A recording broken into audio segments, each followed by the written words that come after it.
Students, I am Sumit sir और मैं आज लेकर आया हूँ स्टील का लेक्चर नंबर 8। देखिए, पिछले लेक्चर में मैंने कॉलम बेस शुरू किया था और मैंने आपसे कहा था कि अगले लेक्चर में हम लोग डिज़ाइन ऑफ कॉलम बेस पढ़ेंगे। ठीक है, और आपके सिलेबस में लिखा हुआ है design of simple column base. वैसे कॉलम बेस 3 प्रकार का मैं आपको बताया था।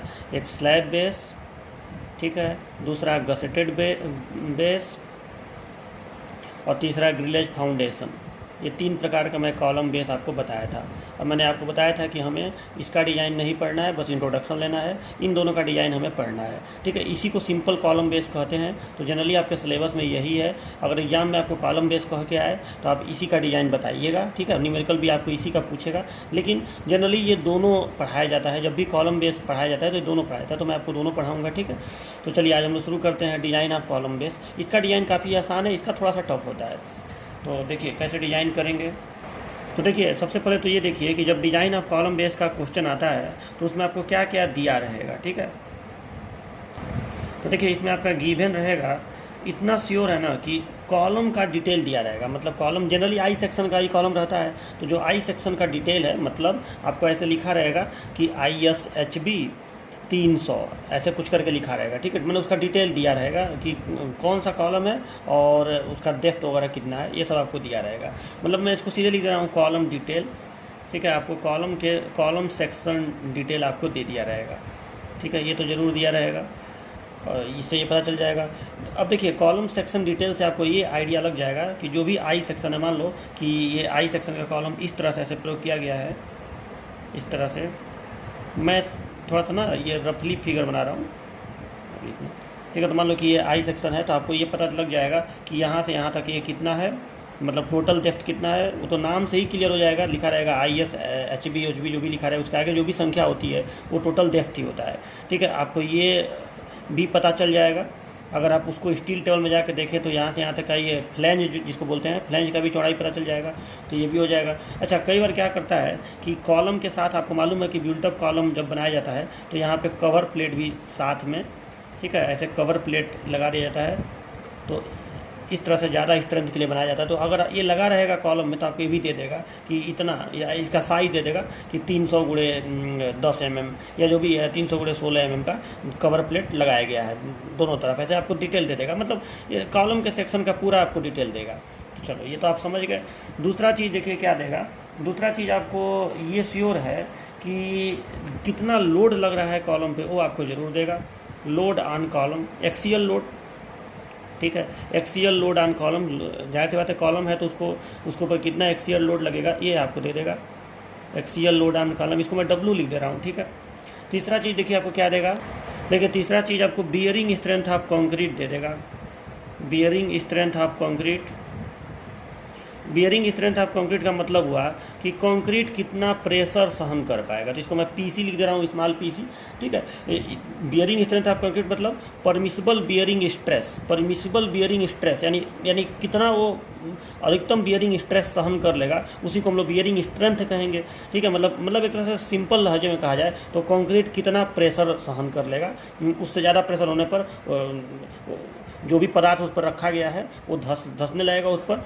ठीक है, तो यही होता है आपका धारण सामर्थ्य बोलते हैं इसको कंक्रीट का। तो ये आपको दे दिया रहेगा। PC नहीं दिया रहेगा तो आप इसको इतना मान लीजिएगा, आप इसको मान लीजिएगा 4 Nm/mm²। अगर नहीं दिया रहेगा तब, ठीक है, वैसे ये दिया रहेगा। चलो, और एक चीज़ और दे दिया रहेगा आपको, bearing strength of soil. Bearing strength of soil, ठीक है, यानी मृदा का धारण सामर्थ्य, मिट्टी का। ठीक है, इसको मैं PS लिख दे रहा हूँ। अगर ये नहीं दिया रहेगा तो कितना लेंगे, तो याद कर लीजिए, नहीं दिया रहेगा तो इतना ले लीजिएगा, 0.2 Nm/mm²। ठीक है, ये एक तरह से सेफ बियरिंग कैपेसिटी है। देखो सॉइल में इसी को हम लोग safe bearing capacity of soil कहते हैं। ठीक है, मृदा का सुरक्षित धारण सामर्थ्य। तो यहाँ पे उसको बस आप लिख देंगे बियरिंग स्ट्रेंथ ऑफ सॉइल। मतलब सीधे से सीधे शब्दों में कहा जाए तो मिट्टी कितना प्रेशर सफलतापूर्वक या बिना फेल हुए मिट्टी कितना प्रेशर सहन कर लेगा, ये दिया रहेगा आपको बियरिंग स्ट्रेंथ ऑफ सॉइल। नहीं दिया रहेगा तो कितना लेंगे, 0.2 Nm/mm²। कई बार ये नहीं दिया रहता है, ये दिया रहता है, लेकिन कई बार ये नहीं दिया रहता। तो याद रखिएगा, नहीं दिया रहेगा तो 0.2 Nm/mm²। चलो, तो इतना चीज़ आपको पता रहेगा। ठीक है, कॉलम सेक्शन का detail, axial load on column W, और bearing strength of concrete PC, और bearing strength of soil PS। चलो, अब देखिए आपको निकालना क्या रहेगा। तो देखिए डिज़ाइन करने का मतलब समझ लीजिए क्या हुआ।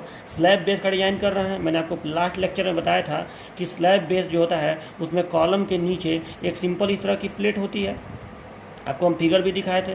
सिंपल इस तरह की ऐसे प्लेट होती है, आयताकार या वर्गाकार प्लेट रहेगी। जनरली हम लोग वर्गाकार का ही डिज़ाइन करेंगे क्योंकि वो डिज़ाइन आसान होता है, ठीक है। तो इस तरह से ऐसे प्लेट रहेगी।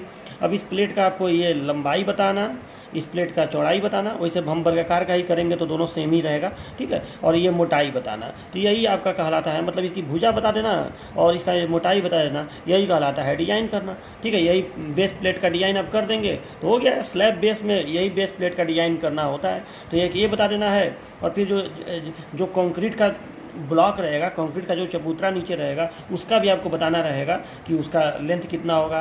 मतलब वो भी वर्गाकार ही हम डिज़ाइन करेंगे तो उसका भी आपको साइड बताना रहेगा और उसका भी मोटाई आपको बताना रहेगा कि जो कंक्रीट का ब्लॉक बनेगा वो कितना, उसका ये मोटाई या थिकनेस कितना होगा। इसको आप डेप्थ भी कह सकते हैं कि डेप्थ कितना होगा, और ये साइड इसका बताना रहेगा। हम दोनों का डिज़ाइन वर्गाकार ही करेंगे, ठीक है, ताकि जल्दी से आसानी से डिज़ाइन हो जाए। आयताकार में थोड़ा सा रेशियो मान के चलना पड़ता है, ठीक है। चलो, तो ये है। तो हमें क्या निकालना है? तो हमें निकालना है, हमें बताना है बेस प्लेट का डिज़ाइन करना है। तो हमें बेस प्लेट का बताना है, वही डायमेंशन बताना है, और हमें जो कंक्रीट ब्लॉक है उसका डायमेंशन बताना है। यही ना इसका डिज़ाइन का मतलब होता है, find base plate and concrete block. मतलब बेस प्लेट का साइज बताना है और कंक्रीट ब्लॉक का साइज बताना है। चलो, तो यही इसका मतलब हुआ डिज़ाइन का। अब देखो पहला काम हम लोग क्या करेंगे। इस तरह का क्वेश्चन आएगा तो पहला काम क्या करेंगे, देखिए। तो अब सुनिए, जो ये स्लैब बेस का डिज़ाइन है ना, इसका डिज़ाइन दो पार्ट में हम लोग करेंगे। एक इसका डिज़ाइन अलग और इसका डिज़ाइन अलग। तो देखिए, पहले हम लोग हेडिंग डालेंगे जब भी। अब देखो यहाँ से न्यूमेरिकल सॉल्व होगा तो सबसे पहले आप लोग हेडिंग डालिएगा, डिज़ाइन ऑफ बेस प्लेट। ऐसे जब भी न्यूमेरिकल आएगा तो डिज़ाइन ऑफ बेस प्लेट ऐसे हेडिंग डाल देंगे और इसका डिज़ाइन पहले कर लेंगे, फिर कंक्रीट ब्लॉक का करेंगे। देखिए कैसे करेंगे। तो देखिए इसमें पहला काम क्या करेंगे। तो पहला काम हम लोग ये करेंगे कि हम लोग निकालेंगे area of base plate. Area of base plate, सीधे इसका पहले एरिया निकालेंगे। कैसे एरिया निकलेगा, इसको मैं ए लिख दे रहा हूँ। अब एरिया कैसे निकलेगा तो देखिए, इसको समझ लीजिए। देखिए आप सभी लोग जानते हैं कि प्रेशर इज इक्वल टू होता है लोड अपान एरिया। यही होता है प्रेशर इज इक्वल टू। तो एरिया इज इक्वल टू क्या हो गया, तो एरिया इज इक्वल टू हो गया लोड अपान प्रेशर। यही तो हो गया लोड अपान प्रेशर। तो आपको बताना है कि बेस प्लेट का एरिया कितना रखना चाहिए, कितना रखना पड़ेगा। तो कॉलम पे कितना एक्सियल लोड लग रहा है वो आपको दिया रहेगा W, ठीक है। तो W अपान और प्रेशर किस चीज़ का, तो जाहिर सी बात है बेस प्लेट किस पर लोड लगाएगा। आपको पिछली टर्म पे ये सारा फिगर दिखाया था। बेस प्लेट कंक्रीट के चबूतरे पर, कंक्रीट के ब्लॉक पर ही तो रखा होता है, ठीक है। तो कंक्रीट का बियरिंग प्रेशर या बियरिंग स्ट्रेंथ, ठीक है, यानी यहाँ पे आप PC का भाग दे देंगे। मतलब अगर ये कंक्रीट का ब्लॉक है, इस पर यहाँ पे बेस प्लेट रखा गया है, तो इस बेस प्लेट का एरिया कितना होना चाहिए जिससे जो ये PC है उससे ज़्यादा प्रेशर इस पर, ये बेस प्लेट उससे ज़्यादा प्रेशर इस पर न लगाने लगे, क्योंकि उससे ज़्यादा लगेगा तो वो प्लेट जो है कंक्रीट में धंसने लगेगा, ठीक है। तो वही ये बता रहा है, ए बराबर W/PC।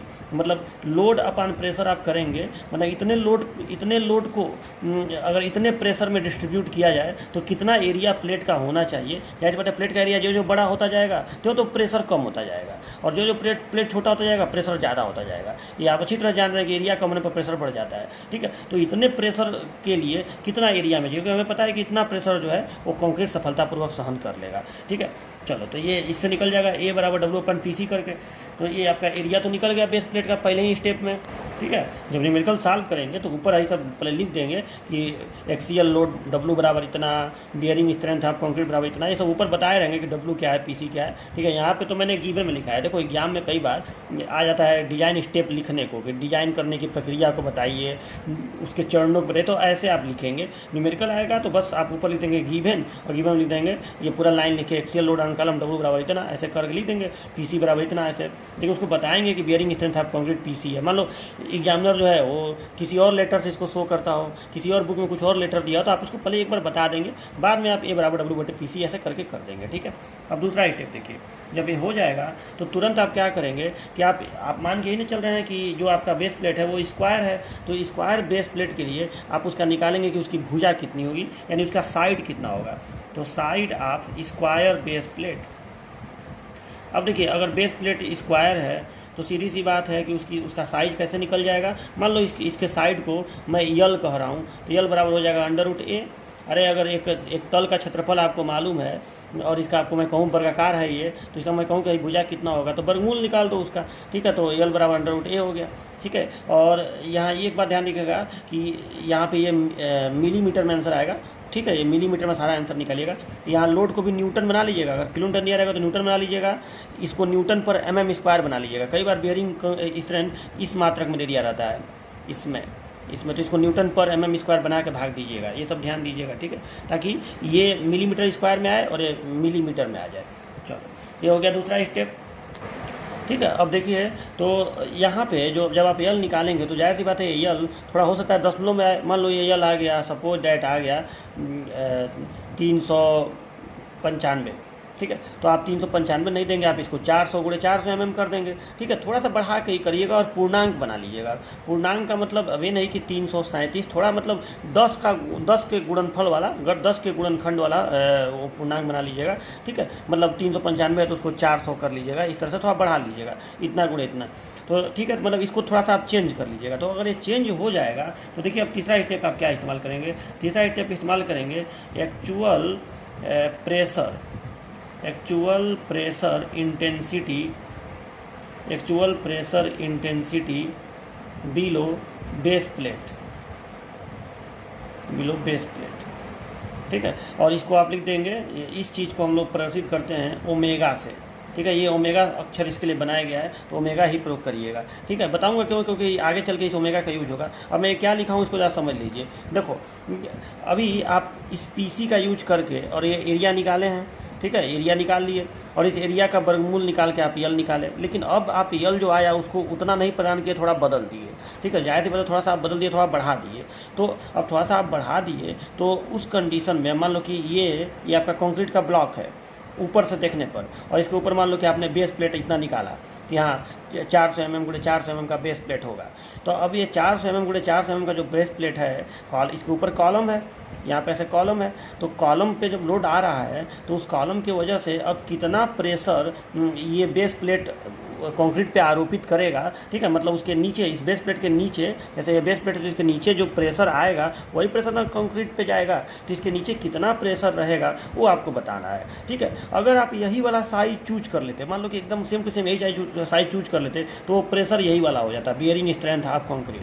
लेकिन चूंकि आप साइज को थोड़ा सा बढ़ा दिए तो जाहिर सी बात है अब जो नया प्रेशर रहेगा वो हल्का सा बियरिंग वाले से हल्का सा कम ही रहेगा, ठीक है। तो आपको कुल मिला के ये नया प्रेशर निकालना है, क्योंकि आप साइज को थोड़ा सा चेंज कर दिए हैं तो ये प्रेशर भी नया चेंज है, इसलिए इसको लिखा गया है actual pressure intensity below base plate. अब एक्चुअल कितना होगा, ठीक है। जब आपने साइज इतना ले लिया, कितना ये यल साइज का, मैंने यल × यल साइज का आपने प्लेट ले लिया ना, ठीक है। तो आप प्रेशर कैसे निकालेंगे, तो फिर वही चीज़ लोड अपान एरिया, बस उतनी सी बात है, लोड अपान एरिया, ठीक है। लोड अपान एक्चुअल एरिया, ये थोड़ा ध्यान दीजिएगा, लोड अपान एक्चुअल एरिया, ठीक है। तो यहाँ पे मैं लिख दे रहा हूँ लोड W अपान, या ऐसे ही लिख दे रहा हूँ लोड W अपान एक्चुअल एरिया, जो एरिया आप प्रदान करेंगे, ठीक है। लोड अपान एक्चुअल एरिया, ये थोड़ा ध्यान दीजिएगा। ये एक्चुअल एरिया क्या है, तो जिसको आप थोड़ा सा बढ़ा के ले रहे हैं ना, मान लो 400 × 400 कर दिए तो 400 × 400, ठीक है। तो इससे आपको न्यूटन पर mm² में ये प्रेशर इंटेंसिटी ओमेगा पता चल जाएगा, इसको याद रखिएगा। चलिए अब अगला चीज़ देखिए क्या निकालेंगे। तो देखिए अब आप अगला काम ये करेंगे कि थोड़ा सा ना पहले समझ लीजिए, तब मैं बताऊँगा कैसे लिखना है। ये देखो यहाँ पे देखिए अगला चीज़ आप निकालेंगे, चौथा चीज़ निकालेंगे जिसका नाम है प्रोजेक्शन। अब ये प्रोजेक्शन क्या है, ठीक है, ये ज़रा समझ लीजिए। तो देखिए प्रोजेक्शन ये है ना, इसमें भी दो होता है, एक स्मॉलर प्रोजेक्शन और एक लार्जर प्रोजेक्शन। तो ये देखिए मान लो कि ये बेस प्लेट है जिसका आपको साइज पता चल चुका रहेगा, ठीक है। इसके पहले के स्टेप में आपको ये तो पता चल चुका ही है कि ये जो बेस प्लेट है, कंक्रीट का ब्लॉक नहीं, बेस प्लेट कितना कितना का है, मतलब यहाँ पे भी यल है और यहाँ पे भी यल है, यही ना आप पता किए हैं, ठीक है, कि यल × यल का ये है।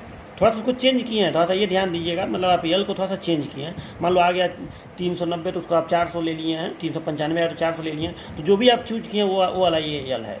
चलो इतना तो आप समझ ही रहे हैं। अब मैं ये बोल रहा हूँ कि मान लो कि यहाँ पे आई सेक्शन वाला कॉलम है, तो आई सेक्शन वाला कॉलम इस तरह से रहेगा, ठीक है। आप इसको ऐसे भी बना सकते हैं, चाहे तो ऐसे ही बना सकते हैं और चाहे तो ऐसे ही बना सकते हैं, उससे कोई दिक्कत नहीं है, लेकिन जनरली इस तरह से रखा जाता है। इसका भी एक बेनिफिट होता है, वो मैं बाद में आपको बताऊँगा। ठीक है, तो ये देखिए, मान लो कि ये आई सेक्शन वाला कॉलम है इस तरह से। ठीक, अब देखिए, तो यहाँ पे जो ये आई सेक्शन वाला कॉलम है, तो इस चीज़ को, अब देखो, इस चीज़ को हम लोग कहते हैं, यहाँ से यहाँ तक जो है, इस चीज़ को हम लोग कहते हैं डेप्थ ऑफ कॉलम। ठीक, और इसको कहेंगे विड्थ ऑफ फ्लैंज। ठीक है, इसको कहते हैं टोटल डेप्थ ऑफ कॉलम। ठीक है, इसको सपोर्टेड में, इस चीज़ को जो टोटल डेप्थ ऑफ कॉलम है, इसको सपोर्टेड में एच से रिप्रेजेंट कर रहा हूँ। ठीक है, टोटल डेप्थ ऑफ कॉलम को एच से या डी से, कुछ भी से आप रिप्रेजेंट करते हैं। कैपिटल डी भी लिख सकते हैं, चलो डी ही लिख दे रहा हूँ क्योंकि ज़्यादा अच्छा डी ही रहेगा। तो मान लो कि आप इसको कैपिटल डी से प्रेजेंट कर रहे हैं। ठीक, और ये जो है यहाँ से यहाँ तक, इसको मान लो कि आप, ये विड्थ ऑफ फ्लैंज है, तो इसको आप मान लीजिए बी एफ से रिप्रेजेंट कर रहे हैं, बी एफ। तो देखिए, दिख गया ना मैंने, इसको आप विड्थ ऑफ फ्लैंज, इसको आप बी एफ से रिप्रेजेंट कर रहे हैं और इसको डी से रिप्रेजेंट कर रहे हैं, सपोर्टेड। आप अक्षर कुछ भी चूज कर सकते हैं। अब देखिए, कॉलम का इस साइड में ये जो किनारा आपको दिख रहा है, इस साइड के इस किनारे से ये जो डिस्टेंस है, ठीक है, यहाँ पे ये जो डिस्टेंस है, इसको आप कहीं भी दिखा सकते हैं, थोड़ा सा इधर भी दिखा सकते हैं कि ये जो डिस्टेंस आपको दिख रहा है ये, और फिर ये जो डिस्टेंस आपको दिख रहा है ये। ठीक है, इन्हीं दोनों डिस्टेंस को हम लोग कहते हैं प्रोजेक्शन। इसी डिस्टेंस को हम लोग कहते हैं प्रोजेक्शन। अब इस डिस्टेंस को आप यहाँ भी दिखा सकते हैं, हर तरफ ये बराबर ही होगा जब स्क्वायर कॉलम है, तो यहाँ भी दिखा सकते हैं, यहाँ भी दिखा सकते हैं, यहाँ भी दिखा सकते हैं, यहाँ भी दिखा सकते हैं, यहाँ भी। ये प्रोजेक्शन है। अब इस प्रोजेक्शन में जो भी बड़ा होगा वो होगा आपका, उसको हम लोग कहेंगे लार्जर प्रोजेक्शन, और जो छोटा होगा उसको हम कहेंगे स्मॉलर प्रोजेक्शन। लार्जर प्रोजेक्शन को कैपिटल स्मॉल ए से रिप्रेजेंट करेंगे और स्मॉलर प्रोजेक्शन को स्मॉल बी से रिप्रेजेंट करेंगे। अच्छा, आप खुद सोचिए कि अगर ये कॉलम एकदम बीच में लगाया जाएगा, जाहिर सी बात है बेस प्लेट के, और जनरली कॉलम में आई सेक्शन में मान लो कि ये डी थोड़ा ज़्यादा है, अगर डी और बी एफ दोनों सेम टू सेम हो, दोनों साइज में सेम टू सेम हो, तो यहाँ ए और बी इक्वल ही आएगा। लेकिन मान लो कि अगर डी ज़्यादा है, तो जाहिर सी बात है अगर डी ज़्यादा रहेगा तो ये थोड़ा सा कम आएगा। मतलब इधर का अगर मान लो कि डी ज़्यादा हो इस बी एफ की तुलना में, तो उस कंडीशन में कॉलम बीच में रहेगा, तो जाहिर सी बात है ये जो प्रोजेक्शन आएगा ये कम आएगा इस प्रोजेक्शन की तुलना में। ठीक है, तो मान लो कि तब उस कंडीशन में आप बड़े वाले को ए कहेंगे, इसको ए कहेंगे, इसको बी कहेंगे। जब भी बड़े वाले को ए कहेंगे, छोटे वाले को बी कहेंगे, याद रखिएगा। ठीक है, तो यहाँ पे मैं सबसे पहले प्रोजेक्शन में दो है ना, तो एक है लार्जर प्रोजेक्शन। ठीक है, लार्जर प्रोजेक्शन, और इसको हम लोग लिख रहे हैं क्या, इसको स्मॉल ए से लिखेंगे। अब इसका आपको लंबाई पता करना है, तो आप कैसे लंबाई पता करेंगे, तो जाहिर सी बात है इसका लंबाई आप पता करेंगे। ये टोटल यल है ना, तो यल में से इस बी एफ को घटा दीजिए, यल माइनस बी एफ। तो अगर आप इस टोटल यल में से इस बी एफ को घटा दिए तो आपको इसका और इसका योगफल पता चल गया, और ये दोनों बराबर ही होगा, तो आप बटे में 2 कर दीजिए, तो आपको ए पता चल गया। ठीक है, इसी तरह से स्मॉलर प्रोजेक्शन। ठीक है, स्मॉलर प्रोजेक्शन कैसे पता चलेगा, तो स्मॉलर प्रोजेक्शन स्मॉल बी ऐसे पता चलेगा कि ये जो टोटल यल है इसमें से घटा दीजिए क्या, तो इसमें से आप इस डी को घटा दीजिए, तो यल माइनस डी कर दीजिए, तो आपको इतना और इतना मिक्स का आ गया लंबाई, उसका आधा कर दीजिए, तो आपको स्मॉलर प्रोजेक्शन भी आ गया। अब इन दोनों में देख लीजिएगा, मतलब दोनों करके जो भी, अगर मान लो कि यही वाला संयोग से बड़ा आ जाए, मान लो यही बड़ा आ जाए और ये छोटा आ जाए, तो उस कंडीशन में इसको ए कहेंगे, इसको बी कहेंगे, लार्जर को ए लिखेंगे, स्मॉलर को बी लिखेंगे, ये याद रखिएगा। ठीक है, अच्छा एक बात और बता दें, मान लो कि ब्यूल्टअप कॉलम अगर हो इस तरह से, अगर जैसे ये बेस प्लेट है, ये बेस प्लेट है, मान लो कि कॉलम के दोनों तरफ कवर भी लगाया गया है। मान लो कि ये आई सेक्शन वाला कॉलम है और इसके दोनों तरफ ऐसे कवर प्लेट, मान लो तो थोड़ा थोड़ा बड़ा ऐसे कवर प्लेट भी लगा दिया गया है, कभी कभी किया जाता है ऐसा। ठीक है, तो अब इस कंडीशन में ए और बी कहाँ से लेंगे, तो देखो अब इस समय कॉलम जो है वो पूरा इसको मिला के कॉलम मान के चलेंगे, तो ठीक है, तो अब इसको लेंगे, मतलब अब इस किनारे से, मतलब एकदम कॉलम के का जो अधिकतम किनारा होगा उससे, ही नहीं कि यहाँ से ले लेंगे यहाँ से ले लेंगे ना, जो अधिकतम किनारा होगा इस डायरेक्शन में उसको लेंगे, और फिर इस डायरेक्शन में सबसे, अभी नहीं कि यहाँ से ले लेंगे, यहाँ से लेंगे। ठीक है, ठीक है, तो ये जो प्रोजेक्शन है ये, इसको पूरा लिखा जाता है larger projection beyond edge of column. ठीक है, larger projection of base plate beyond edge of column. ठीक है, तो ये याद रखिएगा, यहाँ से अगर बिल्टअप होगा तो यहाँ से लेंगे और ये होगा तो यहाँ लेंगे। तो इसको कैसे पता करेंगे, तो उसको ऐसे पता करेंगे, इस यल में से इसको घटाएंगे, दिया रहेगा आपको साइज, इसके चौड़ाई को घटा के और फिर आधा करेंगे तो इधर इधर का निकल जाएगा। ठीक है, उसी तरह से इस यल में से हम लोग इस कॉलम का टोटल डेप्थ प्लस इसकी मोटाई दोनों तरफ जोड़ देंगे तो हमें पूरा पता चल जाएगा।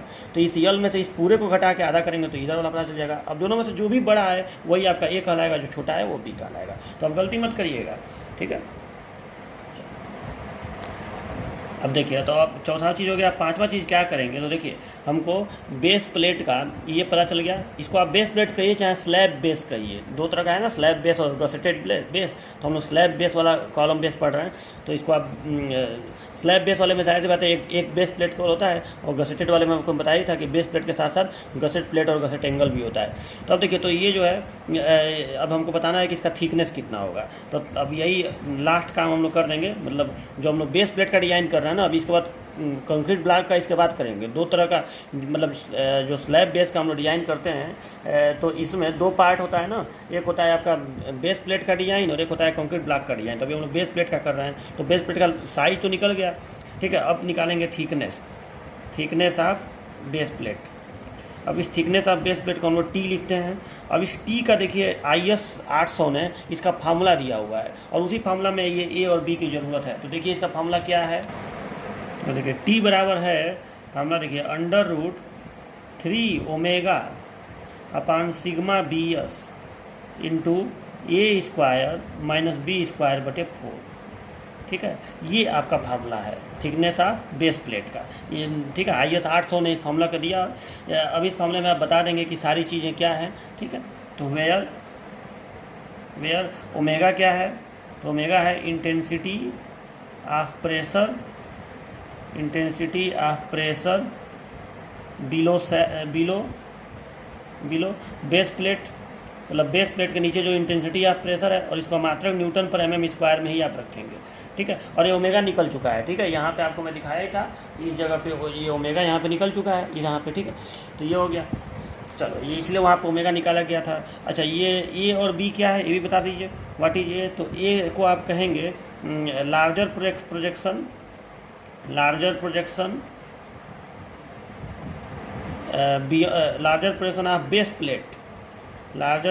Of base plate beyond column BEYOND beyond column edge, मतलब कॉलम के किनारे से लार्जर प्रोजेक्शन बेस प्लेट का, ठीक है। तो मतलब वही चीज़ है, ये कॉलम का किनारा है तो इससे बेस प्लेट का, ये प्रोजेक्शन बेस प्लेट का है, मतलब ऊपर से आप देख रहे हैं तो ये बेस प्लेट ही तो है यहाँ पे।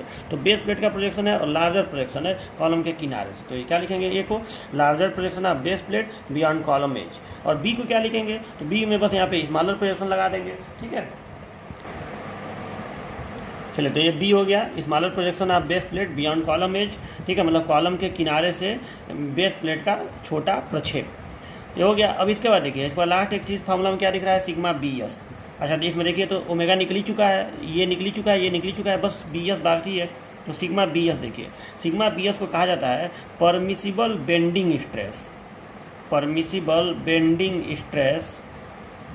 स्ट्रेस इन बेस प्लेट, ठीक है। ये permissible bending stress in base plate है। देखिए ये जो आपका बेस प्लेट है जिस पे कॉलम रखा है, तो जाहिर सी बात है ये जो बेस प्लेट है, जब इस पे लोड लगता है तो नीचे से इस बेस प्लेट पर अपलिफ्ट प्रेशर, ठीक है, अपलिफ्ट प्रेशर जो काम करता है उसके वजह से बेस प्लेट का बेंडिंग होने की संभावना बढ़ जाती है, ठीक है। मतलब इस बेंडिंग स्ट्रेस भी इसमें डेवलप होता है। इस तरह से बेस प्लेट में, जैसे बेस प्लेट है तो इस तरह से ऐसे ये बेंडिंग होने की प्रवृत्ति इसमें आएगी, तो उसकी वजह से इसमें बेंडिंग स्ट्रेस पैदा होता है।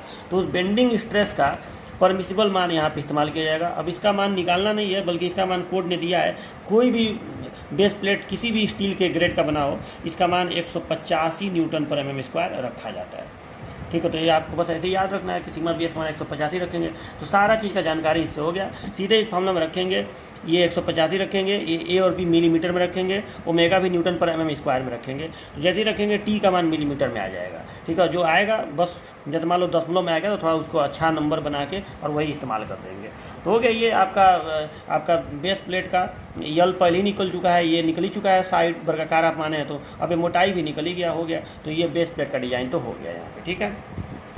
और बेस प्लेट की मोटाई को देखिए ज़्यादा नहीं बढ़ाएंगे, ये नहीं कि बहुत ज़्यादा बढ़ाएंगे। जैसे मान लीजिए आ गया 14.5 mm, तो उसको 15 mm कर सकते हैं, ठीक है, या 16 mm कर सकते हैं, मतलब ज़्यादा नहीं, उसको पूर्णांक बना लेंगे, ठीक है, थोड़ा सा इधर उधर करके पूर्णांक कम तो नहीं करेंगे, थोड़ा बढ़ा के पूर्णांक बना लेंगे, ठीक है। तो ये हमारा हो गया इसका बेस प्लेट का डिज़ाइन हो गया। लेकिन इसके डिज़ाइन में 2 पार्ट होता है, बेस प्लेट तो हो गया। अब बेस प्लेट के बाद इस हम डिज़ाइन करेंगे किस चीज़ का, तो हम डिज़ाइन करेंगे कंक्रीट ब्लॉक का, ठीक है। डिज़ाइन हो जाएगा तो हम ऐसे नीचे सेंटेंस लिख देंगे कि प्रोवाइड बेस प्लेट इतना गुणे इतना गुणे इतना, ठीक है, मतलब लंबाई चौड़ाई, तो लंबाई चौड़ाई तो सेम ही होगा, और गुणे मोटाई।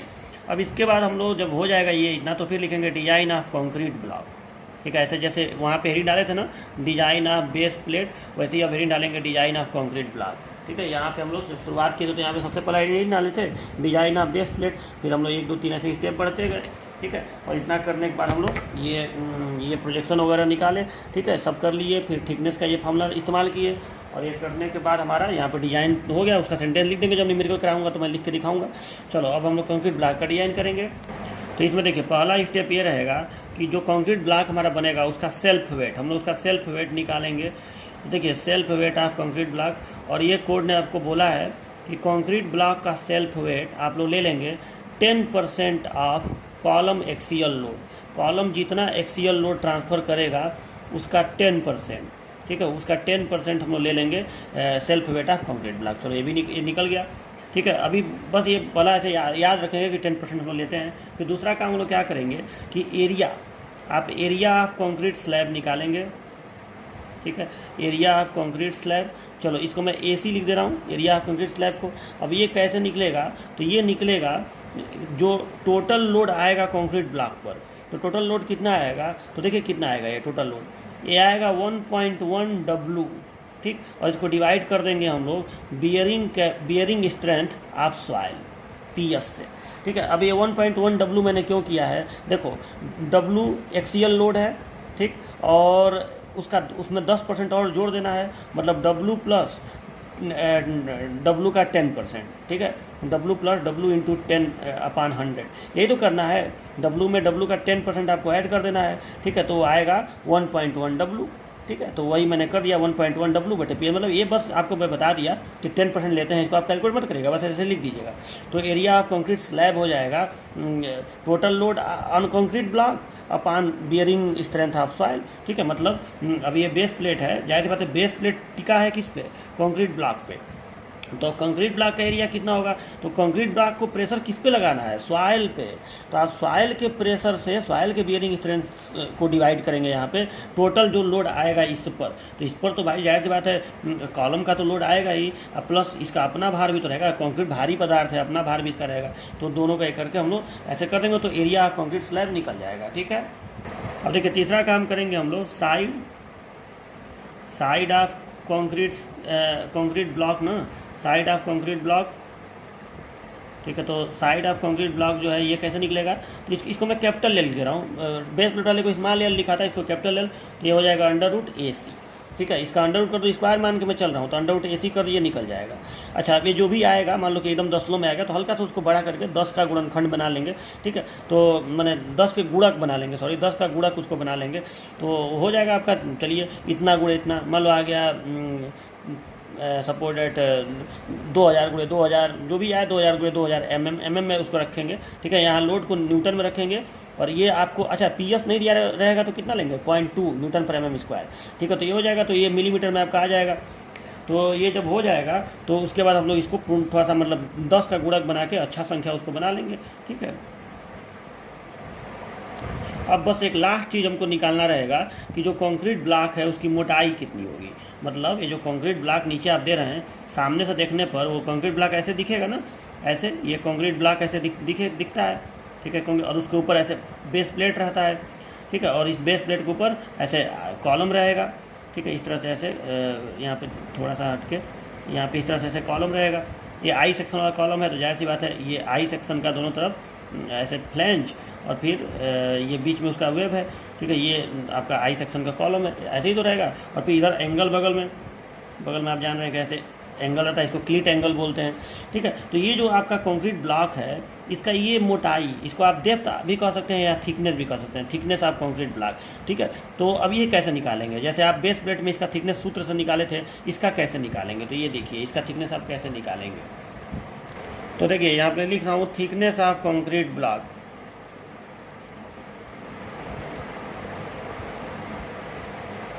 ठीक है। इसको थिकनेस भी मैं डेप्थ ही लिख दे रहा हूँ, डेप्थ ऑफ कंक्रीट ब्लॉक। चलो इसके लिए मैं डी इस्तेमाल कर रहा हूँ, उसके लिए टी इस्तेमाल किया था, इसके लिए स्मॉल डी कहीं इस्तेमाल तो हुआ नहीं है, तो इसके लिए स्मॉल डी इस्तेमाल कर दे रहा हूँ, ठीक है। तो अब देखो इसके लिए हम लोग क्या करेंगे थिकनेस ऑफ कंक्रीट ब्लॉक के लिए, कि जो ये कैपिटल एल निकला है, कैपिटल एल निकला वाला नहीं, जो आप लिए हैं, मतलब मान लो थोड़ा सा बढ़ा के लिए हैं वो वाला, और फिर जो आप स्मॉल एल लिए थे, मतलब बेस प्लेट का जो लिए थे, निकालने वाला नहीं, यहाँ पर जो बेस प्लेट का निकला था ये वाला, ठीक है। यहाँ पे जो बेस प्लेट का ये निकला है, इसको थोड़ा सा आप चेंज किए ना, हल्का सा बढ़ा लिए हैं, 10 का गुणक बना लिए हैं, तो उसी तरह से जो आप प्रयोग कर रहे हैं वो वाला, तो D इक्वल टू हो जाएगा L माइनस L/2, बस ऐसे आप करते हैं। आप पूछेंगे सर ये कहाँ से आ गया, तो देखो ये कैसे आता है, इसको जरा मैं समझा दूँ। देखो रियलिटी में यहाँ पे थोड़ा सा आप यहाँ पे देखिए, यहाँ पे आप देखिए, तो इस तरह से जो ये कंक्रीट ब्लॉक है कुछ इस तरह से है ना, कुछ इस तरह से ये कंक्रीट ब्लॉक है, और इस पर यहाँ पे ऐसे यहाँ पे मान लो बेस प्लेट ऐसे लगाया गया है, ये बेस प्लेट है, और इसी के ऊपर यहाँ पे ऐसे कॉलम वगैरह है इस पर, ठीक है, यहाँ पे एंगल वगैरह है, ठीक है।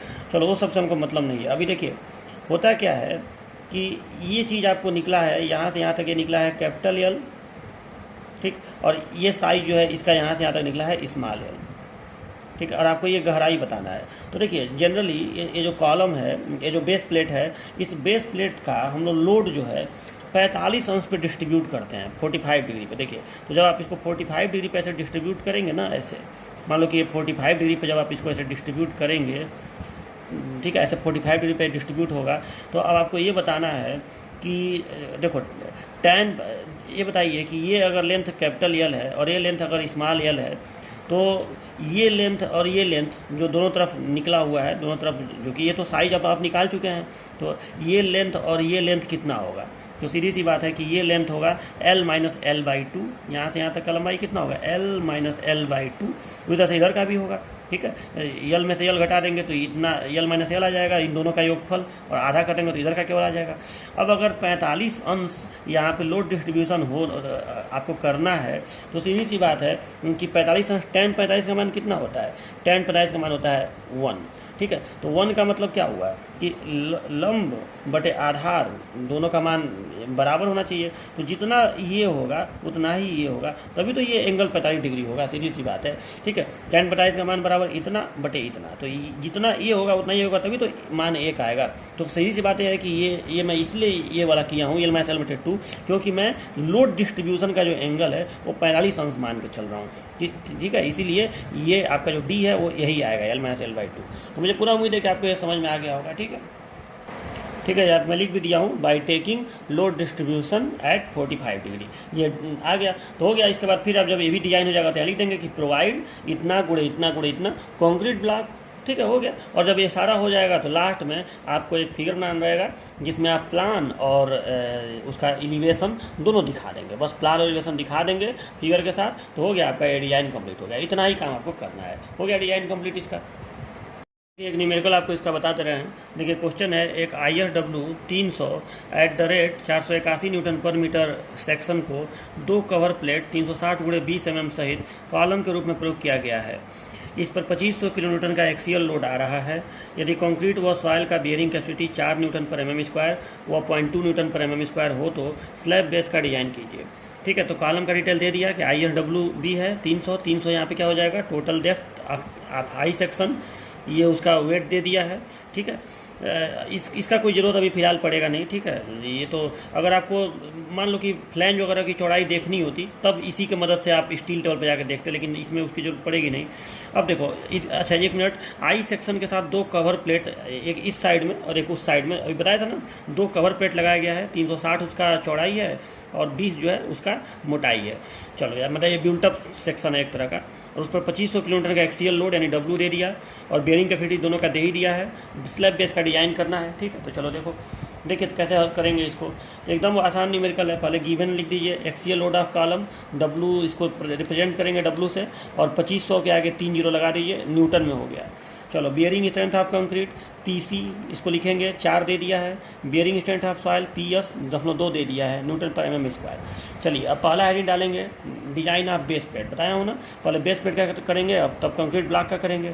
बेस प्लेट के डिजाइन में पहला काम क्या करेंगे, तो एरिया निकाल देंगे। कैसे, तो area is equal to load upon bearing strength of concrete W upon PC 2500/4, तो इतना mm स्क्वायर आ गया। ठीक है, अब दूसरा काम क्या करेंगे, साइड ऑफ बेस प्लेट, उसको स्क्वायर मान लेंगे, तो इसका वर्गमूल कर देंगे तो उसका भुजा आ जाएगा साइड, तो ये आया 790.56 mm। ठीक है, तो इसको 800 कर दीजिए, जाहिर सी बात है। तो यहाँ लिख दिया हूँ प्रोवाइड 800 mm गुणे 800 mm बेस प्लेट, वर्गाकार है तो 800 mm गुणे 800 mm हो गया। अब देखिए, अब इसके बाद हम लोग क्या करेंगे, तो इसके बाद मैं आपको बताया हूँ प्रोजेक्शन निकालेंगे। तो देखिए प्रोजेक्शन, तो थोड़ा सा यहाँ पे पहले फिगर बना लो। ये बेस प्लेट हो गया 800 गुणे 800 का। ये देखो ये आई सेक्शन है, आई सेक्शन का ये आपको 300 दिया है ना, ISW भी 300 है, तो ये यहाँ से यहाँ तक 300 हो गया। और बेस प्लेट जो है वो 360 गुणे 20 लिखा है, तो ये 360 हो गया, और ये थिकनेस 20 हो गया। ये 360 हो गया और ये थिकनेस 20 हो गया। समझ में आया ना। ठीक है, तो और ये बीच में ये एकदम रखा रहेगा। तो आपको बताना है कौन प्रोजेक्शन लार्जर होगा, कौन स्मॉलर होगा। लार्जर को ये कहेंगे, स्मॉलर को भी कहेंगे। तो अब देखो ये पता करना है, तो यहाँ से यहाँ तक का लंबाई पता कर लो, और यहाँ से यहाँ तक का ये लंबाई पता कर लो। तो ये तो 360 साफ दिख रहा है। अब ये कितना होगा, तो देखिए ये यहाँ से यहाँ तक 300 और प्लस 20 340, यानी ये 340 है, और ये इधर से ये 360 है।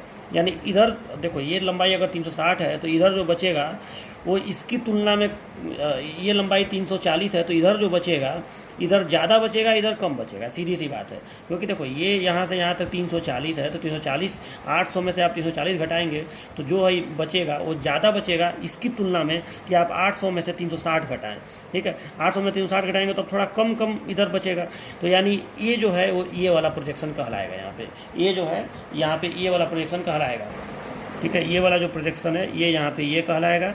ये बदल सकता है, याद रखिएगा। यहाँ पे ये वाला कहला रहा है क्योंकि इधर ये लार्जर है और इधर ये स्मॉलर है, ये वाला भी कहलाएगा। ठीक है, तो चलो अब तो निकाल लो ये कितना होगा। तो ये कैसे निकलेगा, 800 में से घटा दो 340/2, 800 - 340/2, लार्जर प्रोजेक्शन आ गया 230। स्मॉलर प्रोजेक्शन 800 में से घटा दो, यहाँ से यहाँ तक 800 है, 800 में से 360 घटा दो, अब /2 कर दो। तो 800 में 360 घटाओ, /2 कर दो, 220 आ गया। चलो लार्जर स्मॉलर प्रोजेक्शन निकल गया। अब अगला चीज़ मैं आपको क्या बताया था कि अब आप चूँकि आप 800 और 800 लिए हैं, तो अब एक्चुअल प्रेशर इस स्लैब बेस के नीचे कंक्रीट ब्लॉक रहेगा, तो उस पर एक्चुअल प्रेशर इंटेंसिटी कितना आएगा वो निकाल दीजिए। तो लोड कितना है, 2500 के आगे 3 जीरो, अब बटे 800 गुणे 800 एरिया हो गया। ठीक है, इस प्लेट का एरिया, तो ये आ गया एक्चुअल प्रेशर इंटेंसिटी। ठीक है, 3.9 न्यूटन पर mm स्क्वायर। ठीक है, जबकि इस कंक्रीट का कितना है, बियरिंग कैपेसिटी 4 न्यूटन पर mm स्क्वायर है, तो उससे कम ही रहेगा, तभी तो सेफ कैटेगरी में रहेगा। अधिकतम 4 होना चाहिए उस पर बियरिंग प्रेशर। ठीक है, तो ये ओमेगा बराबर आ गया इतना बटे इतना, 3.9 ये आ गया।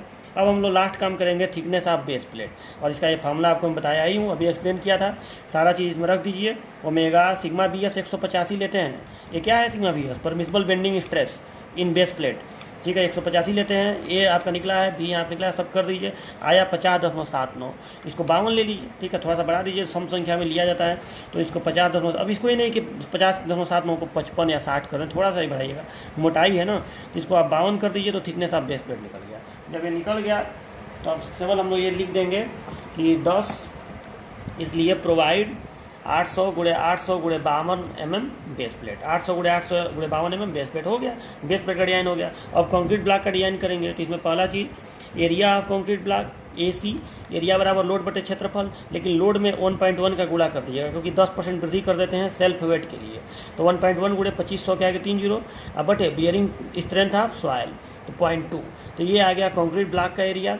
ठीक है, अब साइड ऑफ कंक्रीट ब्लॉक ये कैसे निकालेंगे, तो इसका वर्गमूल ले लीजिए, स्क्वायर है तो 3708 आ गया। अब देखो इसको अच्छा खासा हम लोग बढ़ा देंगे, क्योंकि देखो ये सॉइल का जो बियरिंग प्रेशर है वो काफ़ी कम होता है। ठीक है, तो यहाँ थोड़ा भी रिस्क लेना ठीक नहीं है, तो आप 3708 कोई नहीं कि 3710 करेंगे, इसको ठीक ठाक बढ़ा दीजिए। तो इसको हम कर दिए 3800। चलो अब हमारा ये 3800 गुणे 3800 mm तो हो गया स्क्वायर फुटिंग का साइड। ठीक है, अब हमको पता करना है कि इसकी गहराई कितनी होगी, तो डेप्थ ऑफ कंक्रीट ब्लॉक, तो बाई कंसिडरिंग 45 अंश लोड डिस्ट्रीब्यूशन, आपको मैं बताया हूँ कैसे निकलेगा। तो इस यल में से इस मतलब जो आप यल चूज किए हैं वो, तो इस यल में से स्मॉल यल जो चूज किए हैं वो घटा के -/2 कर दीजिए। तो यल माइनस यल बटे 2, तो 3800 माइनस 800 बटे 2, तो 1500 mm, यानी डेप्थ आप देंगे 1500 mm। और इसके बाद डिटेलिंग कर दीजिए, फिगर बना दीजिए, क्वेश्चन सॉल्व। यहाँ पे मैंने डिटेलिंग कर दिया है, जो भी मैंने अभी न्यूमेरिकल सॉल्व किया था सबका डिटेलिंग मैंने कर दिया है। डिटेलिंग आप देख लीजिए, ये कंक्रीट ब्लॉक हो गया, 1500 आया था ना थिकनेस, ठीक है, डेप्थ। और ये हो गया बेस प्लेट, ठीक है। बेस प्लेट के ऊपर यहाँ पे देखो, ये यहाँ से यहाँ तक ये आई सेक्शन है आपका कॉलम में, देखो यहाँ से यहाँ तक ये उसका वेब है और ये उसका फ्लेंज है, ठीक। और ये जो है कवर प्लेट है, तो उसको लिखा हुआ है, देखो IFWB 300 कॉलम है आई सेक्शन, फिर ये दोनों तरफ कवर प्लेट लगाया गया है 360/20, ठीक है। तो ये जो मोटाई है ये 20 है, ये जो मोटाई है कवर प्लेट का 20 है। और फिर देखो दोनों तरफ एंगल लगा दिया गया है, इसको क्लीट एंगल बोलते हैं। ये आप ऐसे ही अपने मन से 100/100/10 ले लीजिएगा, ठीक है। चलो, तो ये इक्वल लेग ही लीजिए, इक्वल लेग वाला ही लेंगे, ठीक है। तो ये मोटाई इसकी ये 10 है, ये 10 है, और ये यहाँ से यहाँ तक 100 है, यहाँ से यहाँ तक 100 है।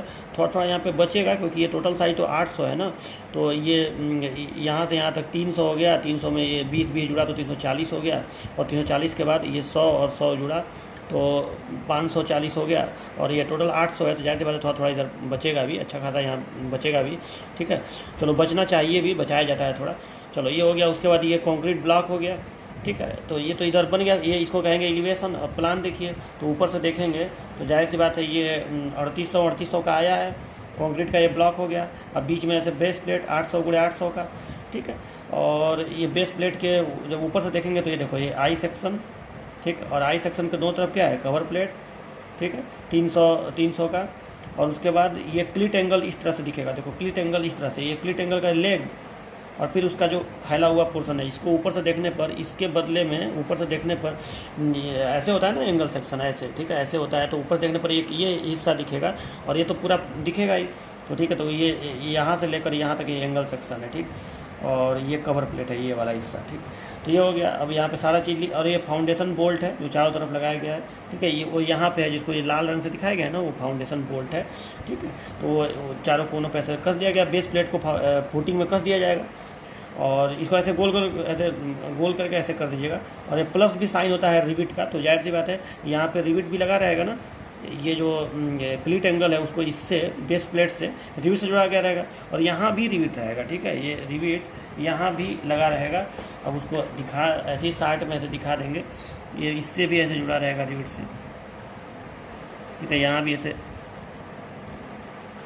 रिविटिंग किया गया रहेगा, ठीक है। तो चलो, ये हो गया। अब देखिए इसको थोड़ा सा और ऐसे लंबा ऐसे ऐसे ऐसे कर देंगे।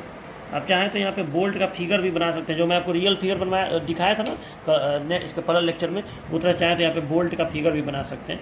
नहीं बनाएंगे तो चलेगा, शॉर्टकट में ऐसे न्यूमेरिकल में जो कोई ज़रूरी नहीं है, ठीक है। और हर चीज़ यहाँ पे लिख देंगे, IFWB सब लिखा गया। अब यहाँ ये बेस प्लेट है 800x800x52, कॉन्क्रीट ब्लॉक है ये 3800x3800x1500, ठीक है। ये उसका प्लान है, उसका एलिवेशन है, ऑल डायमेंशन सारे मिलीमीटर, ठीक है। तो ये हो गया आपका, ऐसे आप डिटेलिंग पूरा कर देंगे, और इसी के साथ न्यूमेरिकल आपका कंप्लीट हो गया। दूसरा आपका है डिजाइन ऑफ गस्टेड बेस, ठीक है। ये भी एक कॉलम बेस होता है, गस्टेड बेस वाला। सच पूछे तो इसका उतना इंपॉर्टेंट नहीं है आपके सेमेस्टर के पॉइंट ऑफ व्यू से, लेकिन फिर भी जान लीजिए। तो देखिए, गस्टेड बेस का जो डिज़ाइन होता है, इसमें भी दो चीज़ का डिज़ाइन हम लोग करेंगे। एक डिज़ाइन ऑफ बेस प्लेट, क्योंकि बेस प्लेट तो इसमें भी होता है, आपको मैं बताया था। तो इसमें डिज़ाइन ऑफ बेस प्लेट, और फिर इसमें एक और प्लेट होता है डिज़ाइन ऑफ गसेट प्लेट। इन दो का डिज़ाइन इसमें करेंगे, कंक्रीट ब्लॉक का नहीं करेंगे। इसमें डिज़ाइन ऑफ बेस प्लेट करेंगे और डिज़ाइन ऑफ गसेट प्लेट करेंगे। हालांकि इसमें भी कंक्रीट ब्लॉक होता है, लेकिन इसमें डिज़ाइन इन्हीं दोनों का बस किया जाता है, एक बेस प्लेट का और एक गसेट प्लेट का। तो ये दो हेडिंग में कंप्लीट होता है। अब इसमें जो थिकनेस निकलता है ना, जैसे बेस प्लेट जो है उसका क्षेत्रफल तो खैर निकल जाएगा, और फिर ये साइड निकल जाएगा जैसे अभी निकला था स्लैब बेस का, ठीक है। लेकिन इसमें जो थिकनेस निकलता है, तो जो थिकनेस का फार्मूला होता है वो वाला फार्मूला इसमें नहीं इस्तेमाल होता है, √3 ओमेगा वाला। ये फार्मूला इसमें थिकनेस के लिए बेंडिंग मोमेंट का कॉन्सेप्ट यूज करना पड़ता है, ठीक है। इसलिए थोड़ा सा ये अलग स्टाइल में निकलता है। बनता है, तो थिकनेस इसका अलग तरीके से निकलेगा। और फिर गसेट प्लेट का डिज़ाइन, इसमें एक नया डिज़ाइन है, तो उसका कैसे डिज़ाइन होगा वो भी मैं आपको बताऊँगा। इसमें भी बेंडिंग मोमेंट वाला कॉन्सेप्ट यूज करना पड़ता है, और फिर इसमें नंबर ऑफ रिविट भी निकाला जाता है। ठीक है, तो ये सब आपको बताऊँगा कि गसेट प्लेट कितने रिविट से जुड़ेगा। तो ऐसा करते हैं, इसको हम नेक्स्ट लेक्चर में आपको बताते हैं कि गसेटेड बेस का आप डिज़ाइन कैसे करेंगे, स्टेप बता के एक न्यूमेरिकल इसका भी बता देंगे आपको जल्दी। तो ये भी आपका कंप्लीट हो जाएगा। तो चलिए मिलते हैं नेक्स्ट लेक्चर में, और वही लास्ट लेक्चर होगा मतलब इस चैप्टर का, कॉलम बेस का। तब तक के लिए बाय बाय।